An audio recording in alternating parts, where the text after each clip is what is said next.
देखिए, मैं जानती हूँ आप लोगों को मेरी परवाह है, पर इस तरह मेरे लिए अपनी जान खतरे में डालने की क्या जरूरत है? कैसा खतरा? कोई खतरा नहीं है। किसी को भी ये बात नहीं मालूम है कि हम दोनों तुम्हारे प्लान में शामिल हैं।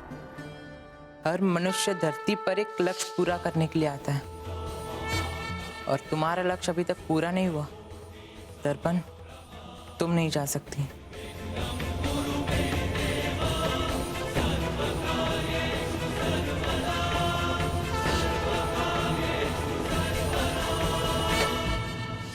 बस ये हुआ मेरे साथ। I'm sorry पापा, I'm sorry मम्मी। वो मैंने आप लोगों से एक बात छिपाई ना कि मेरी याददाश्त वापस आ गई है, इसलिए सॉरी। मानती हूँ तुझे मैंने जन्म नहीं दिया, लेकिन तू हमारी बेटी है। तुझे ये सब हमें पहले बताना चाहिए था। हमें ना पुलिस स्टेशन जाना चाहिए, ये सारी बातें पुलिस को बतानी होगी। कोई फायदा नहीं। विश्वास राव के खिलाफ हमारे पास कोई सबूत नहीं। पुलिस कुछ भी नहीं कर पाएगी। हमें कुछ और ही सोचना पड़ेगा, कोई और तरीका। और इस तरह मैं आपसे मिली सुमन दी। कोई आदमी इस हद तक नीचे गिर सकता है, ये तो मैं सोच भी नहीं सकती। पर दर्पण, तुम चिंता मत करो, मैं तुम्हारे साथ हूँ। तुम्हारे मम्मी पापा ने मेरे परिवार की बहुत मदद की है और अब मेरी बारी है, तो मैं तुम्हारी मदद जरूर करूंगी। और हाँ दर्पण, मैं एक ऐसी औरत को जानती हूँ जो इन सब कामों में हमारी बहुत ज्यादा मदद कर सकती है। मैं तुम्हें उसके पास लेके चलूंगी। और फिर सुमन दीदी ने मुझे आपसे मिलवाया और आपने अपनी जादू की विद्या से विश्वास राव को अपने जाल में फंसाया। और हम लोगों का पूरा प्लान था कि विश्वास राव हमारे भ्रम के जाल में फंस जाए और उसे इतना परेशान करे कि वो धीरे धीरे अपना जुर्म खुद ही कबूल कर ले, वो भी सबके सामने। और हमें खाने में कभी पत्थर और चाय में कभी खून दिखाकर विश्वास राव को पागलपन की हद तक पहुंचा दिया। जानती हूँ आप लोगों ने मेरे लिए बहुत कुछ किया है, मैं बहुत शुक्रगुजार हूँ। वो बात अलग है कि अंत में विश्वास राव ने बाजी पलट दी, पर कम से कम इस बात की खुशी है कि राघव को सच्चाई तो पता चली। पर दर्पण, वो विश्वास राव अभी तक बचा हुआ है। सब कुछ तो हमारे प्लान के मुताबिक ही चल रहा था। हम हमारी मंजिल के बहुत करीब थे, फिर पता नहीं उस विश्वास राव के दिमाग में कहां से ये फितूर आ गया और उसने बाजी पलट दी। वो लाश लेकर आ गया और उस लाश की शक्ल हूबहू तुमसे मिलती थी। पता नहीं। और साथ ही गणेश ने उसे कैसे दर्पण मान लिया? कोई बड़ा खेल खेल रहा है विश्वास राव, वरना गणेश तुम्हें पहचानने में कभी भूल नहीं करेगा। मेरी भी समझ में नहीं आ रहा है, मेरा भाई गणेश अपनी बहन दर्पण को कैसे नहीं पहचान पाया? दर्पण, मुझे लगता है कि कुछ तो ऐसा है जो हम देख नहीं पा रहे। सोचो ऐसा क्या है? एक मिनट, मुझे जहां तक लगता है कि जिस तरह विश्वास राव किसी और की लाश को मेरी बनाकर ले आया, उसी तरह उसने गणेश की जगह किसी और हाथी को बिठा दिया होगा। तुम बिल्कुल सही कह रही हो, तभी तो तुम्हारे भाई ने तुम्हें पहचाना नहीं। पर अगर वो गणेश नहीं था, कोई और हाथी था, तो फिर गणेश कहाँ है? इसका मतलब वो विश्वास राव के कब्जे में है। सुमन दी, मेरे गणेश की जान को खतरा है, विश्वास राव उसे मार सकता है। प्लीज किसी भी हालत में मुझे मेरे भाई को बचाना है। और हाँ, वो भी हमें बहुत जल्दी करना है, कहीं देर ना हो जाए। विश्वास राव अभी बहुत गुस्से में है और वो ये बहुत अच्छी तरह से जानता है कि उसका पूरा परिवार उसके खिलाफ है। मुझे तो डर है कहीं ऐसा ना हो कि वो गणेश के साथ साथ अपने ही परिवार का दुश्मन ना बन जाए। स्तुति, भूख लगी होगी ना तुम्हें? चलो कुछ खाना खा लो। यो स्तुति बच्चा, इधर उधर नहीं देखने का।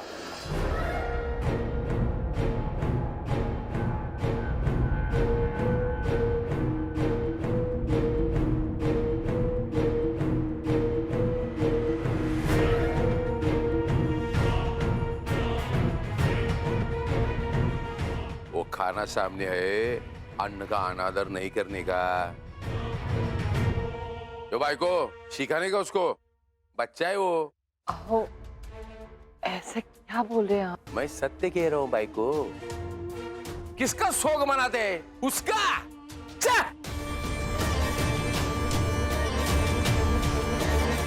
अरे आमची दुश्मन नंबर 1 होती वो. दुश्मन नहीं है वो.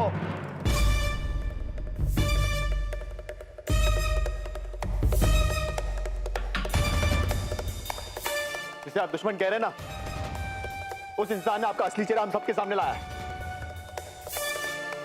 और घर में शोक क्यों बना रहे हैं? क्योंकि सबको इस बात का दुख है कि मैंने एक बेगुनाह की जान ले ली. सही कहते हैं, जो खून बाप के अंदर दौड़ता है ना, वही खून बेटे के अंदर दौड़ता है. मेरा बाप कातिल है तो उसका बेटा भी कातिल बन गया. ना चाहते हुए भी मुझे आपने कातिल बना दिया. चलिए ये सारी बातें छोड़ी. उस दिन तो बड़ी बड़ी बातें करके गए थे. अपने परिवार के लिए कुछ भी कर सकता हूं, अपने परिवार से बहुत प्यार करता हूं, पुलिस के सामने जाके बयान दे दूंगा. क्या हुआ उस बयान का? 24 घंटे मांगे थे ना, क्या हुआ उन 24 घंटों को? आपने ये भी नहीं किया. कल करे सो आज कर, आज करे सो अब कर. आप अपना गुनाह कबूल कीजिए, मैं अपना गुनाह कबूल करता हूं. बाप बेटे मिलकर दोनों प्रायश्चित करेंगे. चलिए.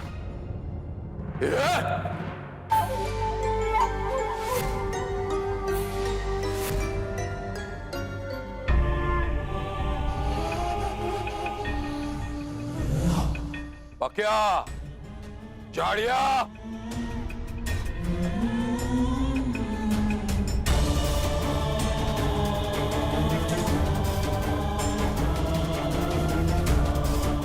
अभी तू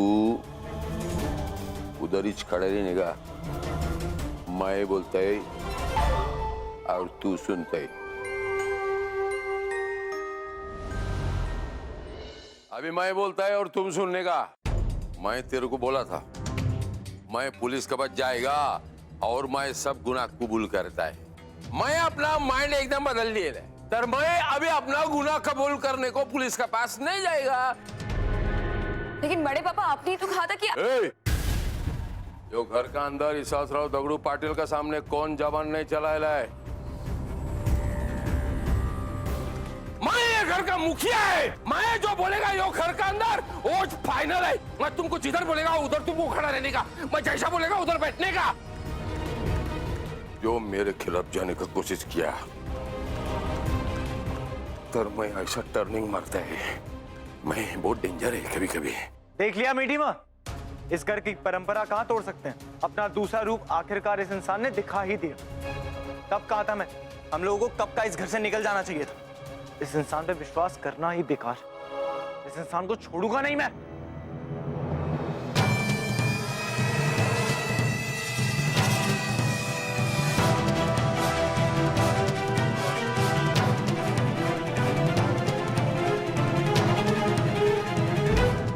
अब इस परंपरा को मैं बदलूंगा.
पहली बार मारा मैं तेरे को थप्पड़.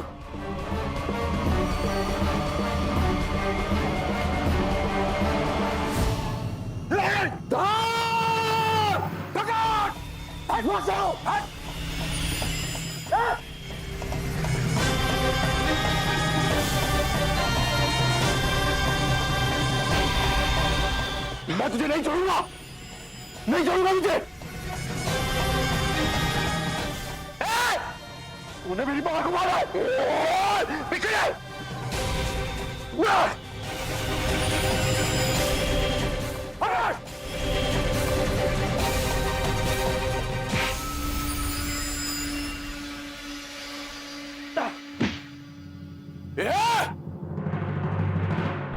खाते ठाव। विश्वास राव,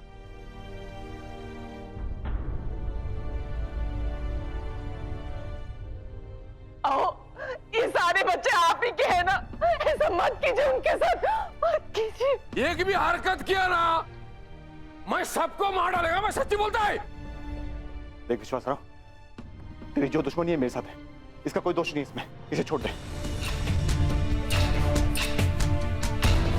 हरकत नहीं कर रहा, चल चल बंदूक नीचे रख। विश्वास राव, बच्ची को छोड़ दे, अगर इससे कुछ हो गया ना तो मैं तुझे जिंदा मार दूंगा। लेके जाने का गोडाउन में उधर अंदर, विश्वास राव, और निकाल इसका थोड़ा गर्मी।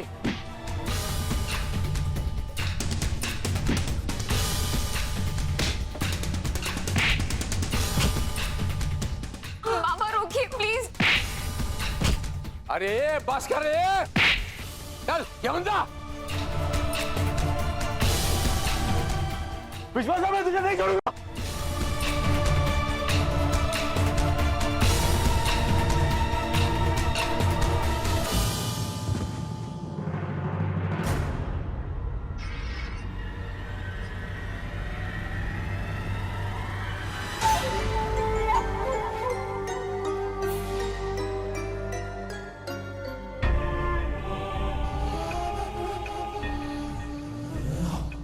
ये पागल है।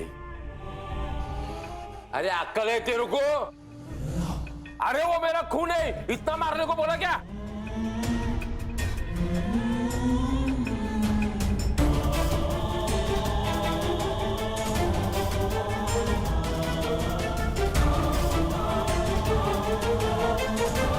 आओ माझा टाइगर। अरे अभी भी टाइम है, मैं जो बोलता है वो करने का। अच्छा ही होता कि अगर मेरे पैदा होते ही मैं मर जाता या तू मर जाता। कम से कम इस बात का अफसोस तो नहीं होता कि तू मेरा बाप है। ना चाहते हुए भी तेरा नाम मेरे नाम के साथ जुड़ गया। अगर यही बात 10 साल पहले पता चल जाती ना तो उसी वक्त मार देता मुझे। बाप के जैसे एकदम जीती है, सर कोई बात नहीं, ठीक है। एक सुनने का, जब तक मेरा बात नहीं मानते ना इधर ही सड़ने का।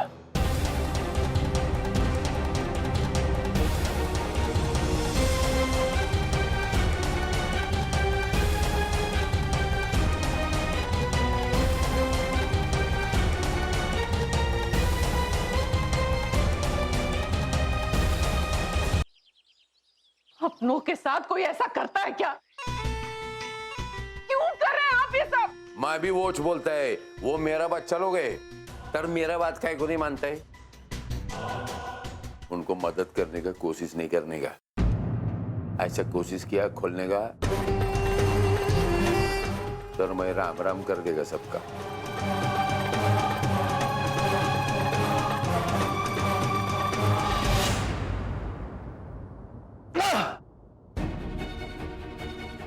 सच कहा था तूने दर्पण। 10 साल पहले ही मैं सच को जान जाता तो आज तुम मेरे साथ होती और इस राक्षस को मैं 10 साल पहले ही मार चुका होता।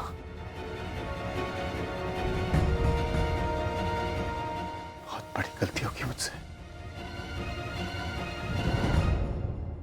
मेरा मन बहुत घबरा रहा है। मुझे पूरा विश्वास है विश्वास राव कुछ ना कुछ जरूर करेगा। आंखों के साथ साथ मेरे पूरे परिवार की जान खतरे में। दर्पण, तुम घबराओ मत, हमारे आई बाबा कोशिश कर रहे हैं। कहीं कोशिश करते करते देर ना हो जाए। मेरा मन बहुत घबरा रहा है सुमंती। कन्नू साहब, आपने मुझे वादा किया था जब भी मुझे आपकी जरूरत होगी आप जरूर आएंगे। कन्नू साहब, आज मुझे आपकी जरूरत है, प्लीज आ जाइए। मुझे बताइए मुझे क्या करना है। बहुत परेशानी में हूँ, प्लीज प्लीज मैं चाहती हूँ आप आ जाइए और मुझे बताइए मुझे क्या करना है। मेरी मदद करिए कन्नू साहब, प्लीज आ जाइए कन्नू साहब। प्लीज अपनी दर्पण की मदद करिए। आने आने। अरे कोई है क्या? अरे यहाँ पानी चाहिए। अरे पानी ले आओ। अरे सुन रहे हो कि नहीं? अरे इतनी तो इंसानियत रखो, पानी चाहिए यहाँ पे। अरे कैसे इंसान हो तुम लोग? अरे पानी चाहिए यहाँ, एक इंसान को पानी नहीं ला सकते?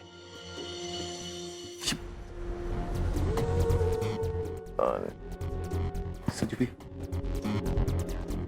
सजू भैया, सजू भैया हिम्मत मत हारिए। देखिए इस वक्त इस घर में हम दोनों ही हैं। हम दोनों हिम्मत हार गए ना तो वहां विश्वास राव कुछ भी कर सकता है।